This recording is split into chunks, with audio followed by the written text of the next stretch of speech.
A reunião entre o cachaceiro da República e Donald Trump finalmente aconteceu. É engraçado que eu vi um jogo de narrativa muito grande por parte da imprensa, de muito influenciador, tanto de direita quanto de esquerda, viu? Falando sobre o que de fato aconteceu nessa reunião. Eu assisti a reunião e assisti também algumas entrevistas posteriores a isso e eu tenho muito claro pra mim do que rolou aqui. Você quer saber? Então pega a pipoca, segue o Rony que eu vou te contar tudo. Pra mim o ápice dessa reunião e da narrativa foi isso aqui. Bolsonaro não é assunto da nossa conta, diz Trump. Meu irmão, como é que pode um jornalismo que se diz sério cometer um erro absurdo de tradução como esse que muda completamente o teor da conversa? A grande verdade é que quando perguntado sobre Bolsonaro, Trump elogiou, disse que ele era um bom homem, que tinha passado por muita coisa injusta, inclusive. E a jornalista pergunta pra Trump, e vocês vão tratar sobre Bolsonaro nessa reunião? E o Trump responde, isso não é da sua conta. E a CNN traduz, isso não é da nossa conta. Vocês percebem como não dá pra confiar na imprensa desse país pra absolutamente nada? Nada. E se não fosse a internet, pra fazer uma tradução tão simples, e aparecer que Trump disse que Bolsonaro não é da conta dele, quando não foi isso que aconteceu. É fato, diante de Lula, Trump elogiou Bolsonaro e falou sobre a situação do aliado rapidamente. Mas é fato também que saiu essa notícia da própria CNN. Sabemos o que cada um quer, disse Trump à CNN sobre negociação com Lula. São dois fatos. Mas chamou minha atenção de tudo isso é o seguinte. Reunião entre Trump e Lula foi amistosa, mas tarifaço segue. Geralmente, depois de uma reunião de dois chefes de estados, vem um anúncio. O Lula até fez um tweet dizendo que, conversamos, blá blá blá blá blá. O Trump simplesmente não falou nada, não tweetou nada e não citou absolutamente nada.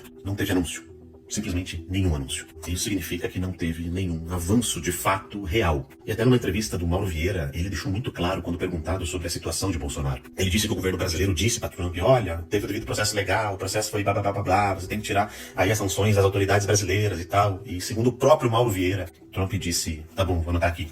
Próximo assunto. E simplesmente não se manifestou sobre o assunto. Diferente, inclusive, do que a porcaria da imprensa tá tratando aqui. Mas sabe o que eu achei dessa reunião toda, depois de ver todas as entrevistas e assistir a reunião em si? O primeiro ponto é que existe uma situação muito clara, uma separação muito clara aqui para Donald Trump. Uma coisa é o tarifaço. O tarifaço que foi imposto contra o Lula e contra o Brasil, devido ao Lula dizer que é uma nova moeda, além do dólar, falar bobagem, criticar os Estados Unidos, a questão do BRICS, China, Rússia, os blocos ocidentais, orientais, enfim, toda essa questão. Outra coisa é a Magnitsky contra Alexandre de Moraes e família, a perda de visto de várias autoridades brasileiras. E sobre esse assunto não foi tratado. Ou seja, existe uma grande possibilidade de nos próximos dias haver até um avanço econômico quanto à situação do tarifaço. Agora, a questão da Magnitsky, a questão da perda de vistos, Trump nem tocou no assunto e me parece que esse assunto ele nem acha que deve tratar com Lula.